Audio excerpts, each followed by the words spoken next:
Hello प्यारे बच्चों, देखिए आज है 12th क्लास की फिजिक्स 4th चैप्टर और आज लेक्चर नंबर 14।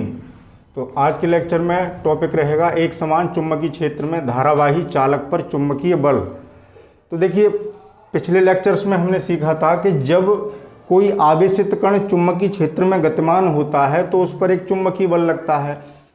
ठीक इसी तरीके से जब कोई धारावाही चालक चुंबकीय क्षेत्र में रखा होता है तो उस पर भी एक चुंबकीय बल कार्य करता है।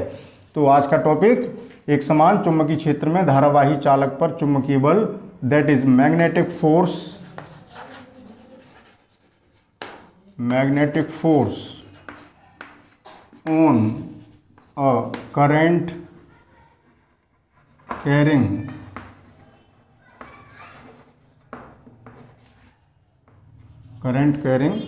आई है ये बच्चों, करंट कैरिंग कंडक्टर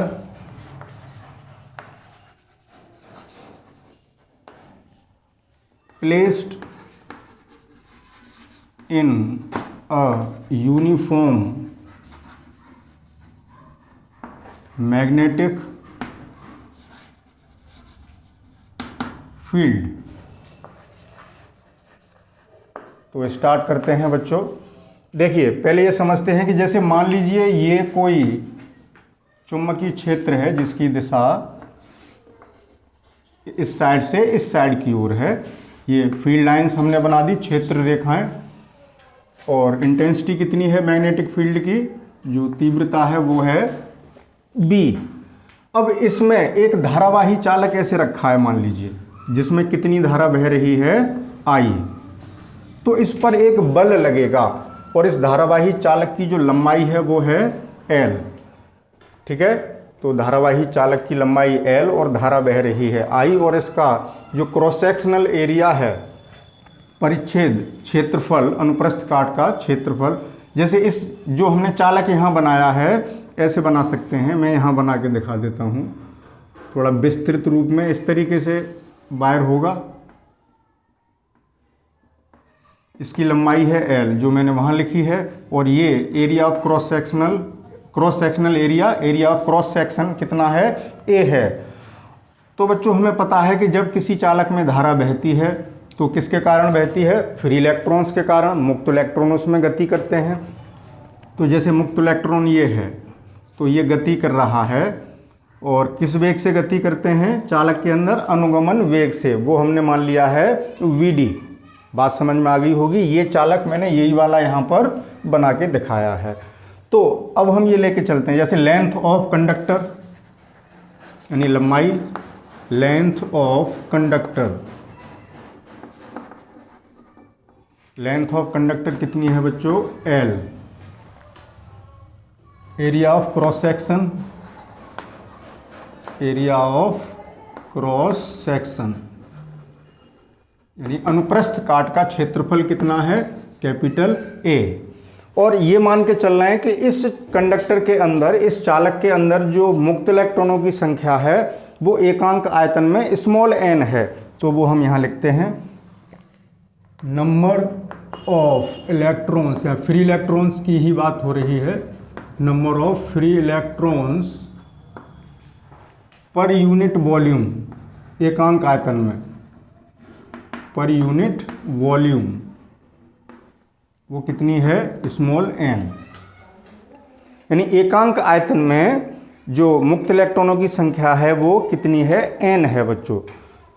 तो अब हम यहाँ विश्लेषण करने जा रहे हैं कि इस पर बल कितना लगेगा। वैसे मैं यहाँ पर बता देता हूँ बच्चों कि जो इस पर बल लगता है धारावाही चालक पर, वो F बराबर BIL sin थीटा लगता है। अब इसका विश्लेषण करते हैं कि ये किस तरीके से इसको प्रूव करके दिखाएं, तो उसी पर आज चर्चा चल रही है। तो number of free electrons per unit volume small n हो गए।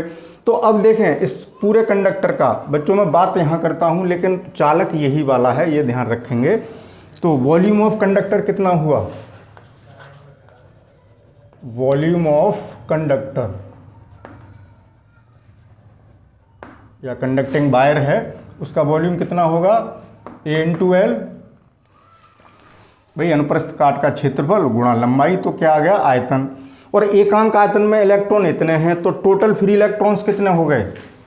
Total number of free electrons, total number of free electrons in the conductor equals to कितने हो गए? n into A into l. भाई आयतन Al है और एकांक आयतन में n इलेक्ट्रॉन है, तो पूरे कंडक्टर में n into A into L electrons हो गए। अब देखें, ये आवेशित कण हुआ, इलेक्ट्रॉन क्या है? आवेशित कण है।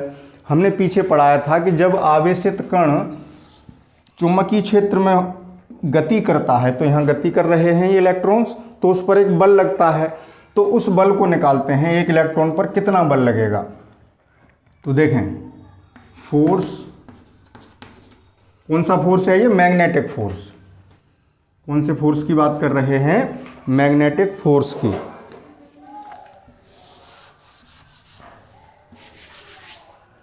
मैग्नेटिक फोर्स,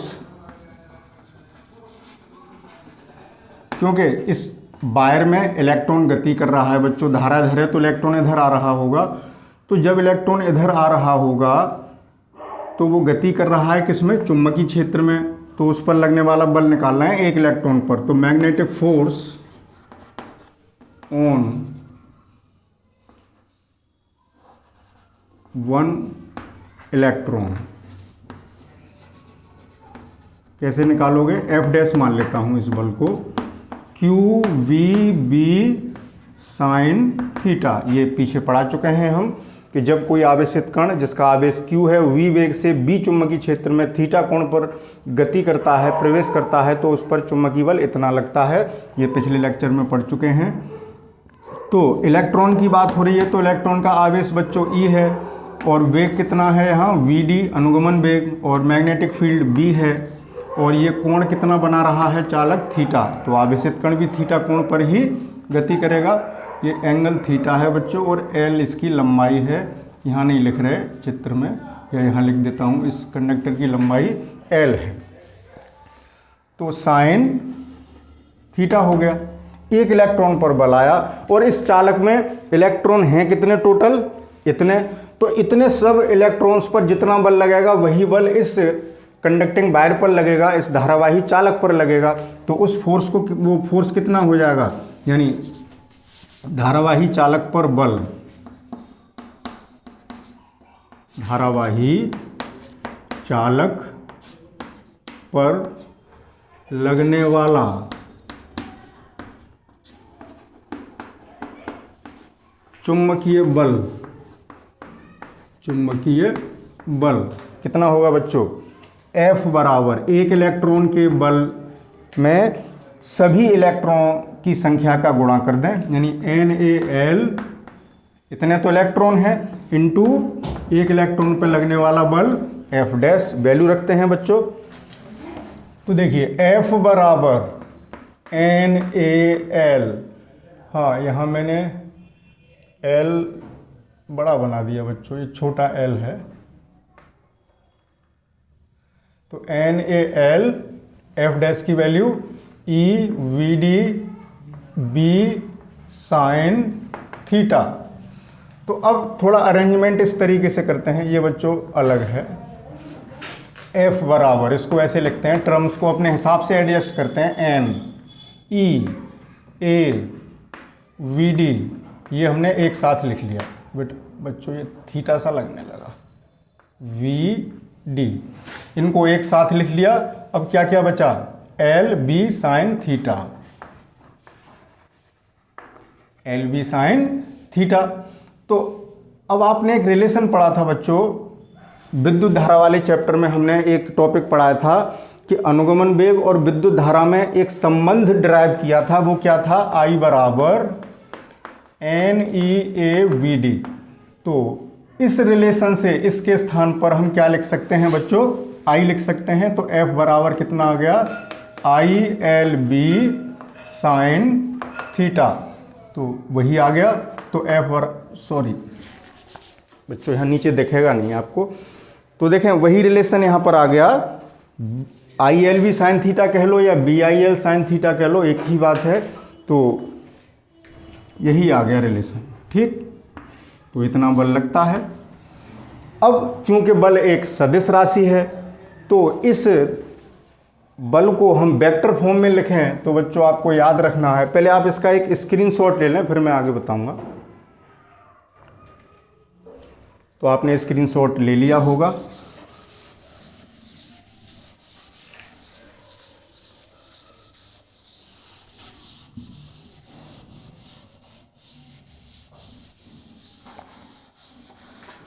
तो इसको अगर हम वेक्टर फॉर्म में लिखेंगे तो क्या लिख देंगे बच्चों, F बराबर, पहले तो ऐसे ही लिख देते हैं, B I l sine theta, ये स्केलर फॉर्म हो गई, यानी ये मैग्नीट्यूड पता लग रहा है बल का। और अगर वेक्टर फॉर्म में लिखें तो वेक्टर F बराबर आई एल क्रॉस बी, इतना हो जाएगा, क्योंकि क्रॉस बी, ए भी साइन थीटा होता है। अब डायरेक्शन इस तरीके से इस पर लगेगी कि आप यहाँ बी क्रॉस एल नहीं लिख सकते, क्योंकि वेक्टर प्रोडक्ट है बच्चों, तो क्रम आपको ध्यान रखना है, क्योंकि बी क्रॉस एल कर देंगे तो दिशा, लगने वाले बल की जो दिशा है वो बिल्कुल विपरीत हो जाएगी। इधर लग रहा था तो इधर लगने लगेगा, इधर लग रहा था तो इधर लगने लगेगा, ऊपर लग रहा था तो नीचे लगने लगेगा, तो डायरेक्शन चेंज हो जाएगी। अब बात आती है कि इस बल की दिशा हम ज्ञात कैसे करें, तो वो ज्ञात करते हैं बच्चों फ्लेमिंग के बाएं हाथ के नियम से।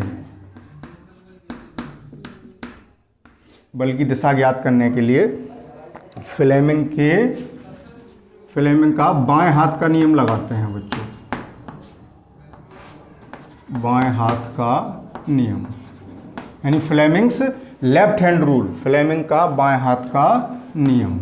अभी हम बताएंगे कि ये बल किधर लगेगा, तो ये नेक्स्ट हेडिंग है फ्लेमिंग्स लेफ्ट हैंड रूल। इसके अकॉर्डिंग क्या होगा, अच्छा बल की दिशा अभी थोड़ी देर बाद देखेंगे, यहां थोड़ी और चर्चा कर लेते हैं। केस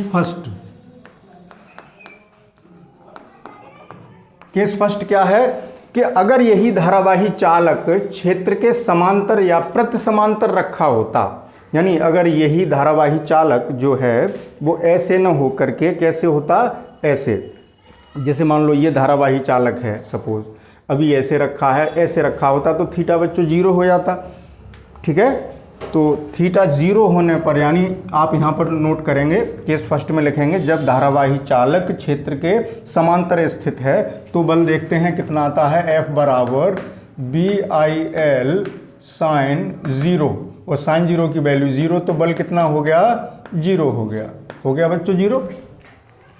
180 प्रति समांतर रखा है, यानी धारा इधर को बह रही है, क्षेत्र उधर को है, तो थीटा 180 हो जाएगा, तो 180 की वैल्यू भी जीरो होती है, वो भी जीरो आ जाएगा, अपने आप उसको नोट कर लेंगे। केस सेकंड,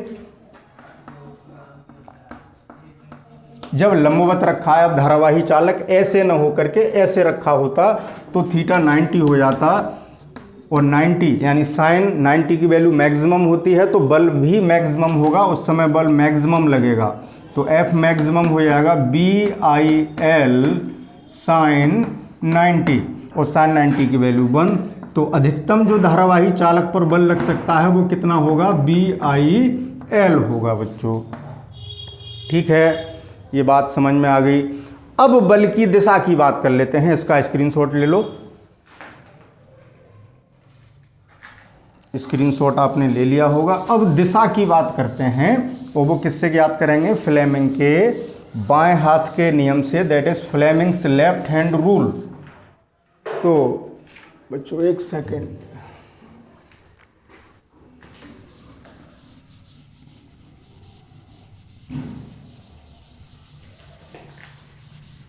तो लेफ्ट हैंड रूल पढ़ते हैं। लेफ्ट हैंड रूल पीछे भी पढ़ चुके हैं, जब हमने गतिमान आवेश पर बल निकाला था, वहां हम आवेशित कण की गति की दिशा देखते थे, यहाँ धारा की दिशा देखेंगे, धारावाही चालक पर बल निकाल रहे हैं।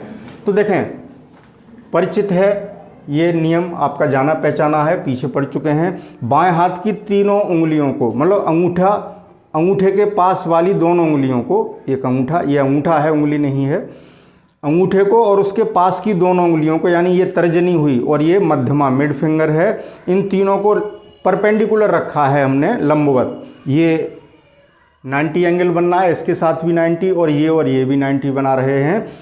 अब इस उंगली को यानी तर्जनी उंगली को हमें रखना है चुंबकीय क्षेत्र की दिशा में। बच्चों देखो चुंबकीय क्षेत्र इधर है, मैंने ये वाली उंगली उधर ही रखी है और धारा उधर जा रही है ऊपर की ओर, तो इस उंगली को ऊपर की ओर रखा है, तो अंगूठा जा रहा है इस डायरेक्शन में, यानी इस पर जो बल लगेगा अंदर की ओर लगेगा, इस ग्रीन बोर्ड के तल के लंबवत अंदर की ओर होगी इस बल की दिशा। बच्चों ऐसे अंदर की ओर है, ये ऊपर नहीं है, इस दिशा में बल लग जाएगा।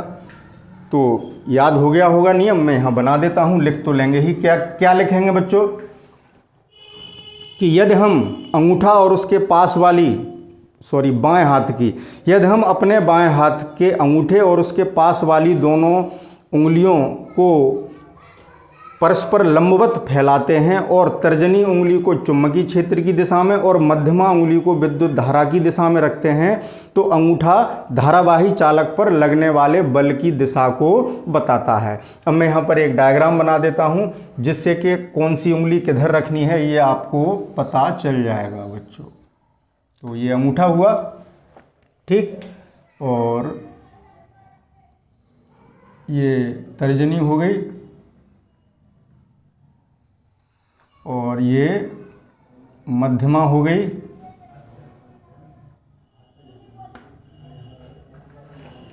और ये दोनों उंगलियां हो गई जो शेष रह जाती हैं बच्चों। ओहो गड़बड़ हो रही है बच्चों थोड़ी सी।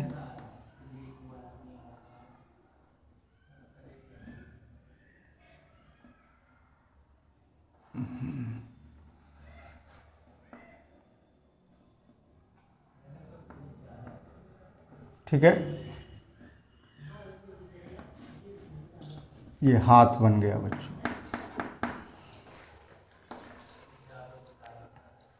ये इस तरीके से ही तो था। यहाँ नेल्स दिखाई देंगे आपको उंगलियों के, यहाँ आपको लाइंस दिखाई देंगी जो आपकी उंगलियों पर होती हैं।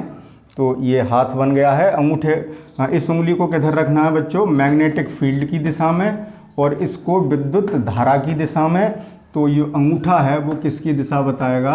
बल की दिशा को बताएगा। ये पूरा नियम इस फिगर में स्पष्ट हो गया होगा आप लोगों को। तो फ्लेमिंग का लेफ्ट हैंड का रूल भी आप लोगों ने पढ़ लिया। तो बच्चों इसको बड़े ध्यान से समझना है। तो ये एक बहुत इंटरेस्टिंग कॉन्सेप्ट रहा, अच्छा टॉपिक रहा। आज के लेक्चर में हमने सीख लिया कि एक समान चुंबकीय क्षेत्र में अगर धारावाही चालक स्थित है तो उस पर कितना चुंबकीय बल लगता है। अब हम इन कॉन्सेप्ट्स को अगले लेक्चर में एक नए टॉपिक को पढ़ने में लगाएंगे। तो इसको आप लर्न करके आइएगा, पढ़ के आइएगा, जिससे कि अगला जो लेक्चर होगा जिसमें जो टॉपिक रहेगा वो होगा दो समांतर धारावाही चालकों के बीच लगने वाला बल। तो कल हम ये पढ़ेंगे कि दो तार रखे हुए हैं जिनमें विद्युत धारा बह रही है, वो भी आपस में बल लगाएंगे। क्यों लगाएंगे, कैसे लगाएंगे, किधर लगाएंगे, कितना लगाएंगे, ये चर्चा होगी कल के लेक्चर में। तो इसका स्क्रीनशॉट लें। मिलते हैं कल। Okay, thank you for watching.